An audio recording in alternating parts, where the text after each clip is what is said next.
Metroid Prime 4 is undoubtedly one of the most exciting announcements to come out of E3 2017. But why is it so exciting and what do we actually know about it? As usual, it's time to get the facts straight. It's a numbered follow-up to the Metroid Prime trilogy. It seems simple, but this is actually a pretty big deal. The Metroid Prime trilogy concluded 10 years ago with Metroid Prime 3 Corruption in 2007 on the Wii.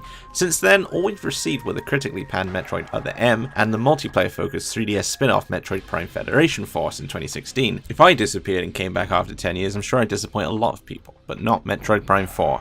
People are hungry for this. It's not being developed by Retro. Retro Studios created Metroid Prime in 2002, bringing the series into the third dimension for the first time and stunning everyone by actually pulling it off. They developed all 3 games in the main series, so it'll be new ground not having them around. Retro heads shouldn't worry though, as since Metroid Prime 3 they've been hard at work making excellent Donkey Kong Country games, and are currently working on some new, mysterious project, just not Metroid Prime 4, sadly. But it is being produced by Kensuke Tanabe though. Just like Retro Studios, Tanabe has worked on all 3 Metroid Prime games, acting as co-producer for the first before moving to the series as primary producer for the 2 follow-ups. This guy knows how to produce a Metroid game, and his career even stretches back to the 80s, where he got a start on games like Super Mario Bros. 2, Zelda: A Link to the Past, and Link's Awakening. And Tanabe is leading a brand new internal Nintendo team on this project. The unnamed team is, according to Nintendo, a talented new development team. The E3 fact sheet though does list the developer as Nintendo themselves, so it seems like this is a fresh internal pool of talent. It seems like they'll be sticking to the defining characteristics that make a Metroid Prime game a Metroid Prime game. It's promising to go back to its first-person adventure roots and offer action, isolation, and exploration, all while tying together story aspects from the previous games and branching off into a new one.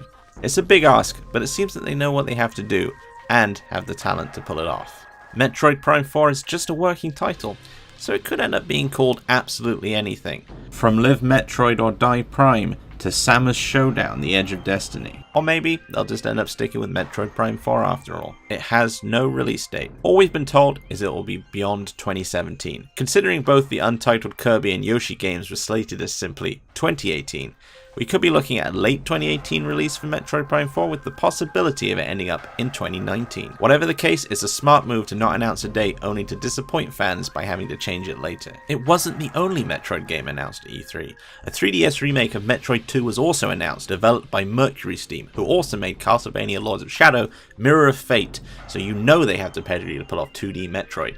With Return of Samus taking Metroid back to its side-scrolling exploration roots, and Metroid Prime 4 rebirthing first-person Metroid with a brand new dev team dedicated just to it, the future for Metroid looks like a bright, shining star indeed. Shine Spark, you crazy bounty hunter. And what's that?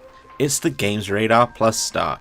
Rumor has it, if you make a wish and click on one of the videos below, your wish will come true, as long as you're wishing for more great videos to watch. We've got plenty more E3 coverage to get your peepers onto, so why not take a look? Thanks for watching.